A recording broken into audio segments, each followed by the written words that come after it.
लोकसभा चुनाव में महाराष्ट्र में बीजेपी को लगे झटके के बाद राज ठाकरे की पार्टी ने बड़ा फैसला लिया है। महाराष्ट्र नव निर्माण सेना ने 13 जून को कहा कि वे महाराष्ट्र में अकेले लड़ेगी। बीजेपी के नेतृत्व वाली महायुति से कोई बातचीत नहीं होगी। इसी के साथ राज ठाकरे ने विधानसभा चुनाव की तैयारी शुरू कर दी है। मनसे नेता बाला नंदगावकर ने राज ठाकरे के नेतृत्व में हुई बैठक के बाद कहा, पूरे राज्य से पदाधिकारी आए थे, सबको संबोधित किया गया, सबको विधानसभा चुनाव की तैयारी के आदेश दिए गए हैं। महायुति की कोई बातचीत नहीं चल रही है। लोकसभा के दौरान हमने बाहर से समर्थन दिया था, अब विधानसभा की बारी है तो हमने अपनी तैयारी शुरू कर दी है। 200 से 250 सीट पर चुनाव लड़ेंगे।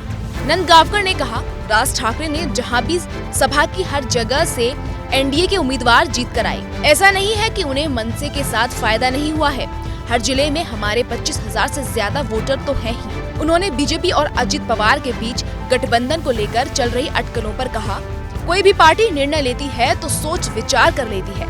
अगर वो जीते तो ये बयान नहीं आता। सरकार तो उनकी बनी ही है। जो जीते हैं तो हारे जैसा महसूस कर रहे हैं, जो हारे हैं वो जीते जैसा खुश हैं। बता दें कि लोकसभा चुनाव के समय राज ठाकरे ने बीजेपी एकनाथ शिंदे की शिवसेना और अजित पवार की एनसीपी से गठबंधन तो नहीं किया था, लेकिन उन्होंने समर्थन दिया।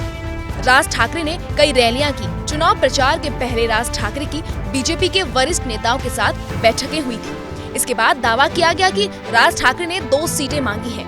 हालांकि बीजेपी उन्हें 1 ही सीट देना चाहती थी। ऐसे में गठबंधन नहीं हो सका। माना गया कि बीजेपी समर्थन को लेकर राज ठाकरे को विधानसभा में रिटर्न गिफ्ट दे सकती है, लेकिन रिजल्ट के बाद से समीकरण बदल गए हैं। पिछले दिनों राज ठाकरे पीएम मोदी के शपथ ग्रहण समारोह में भी नहीं पहुंचे थे, जबकि उन्हें निमंत्रण दिया गया था। मनसे नेताओं ने कहा कि उन्हें समर्थन का उचित सम्मान नहीं मिला।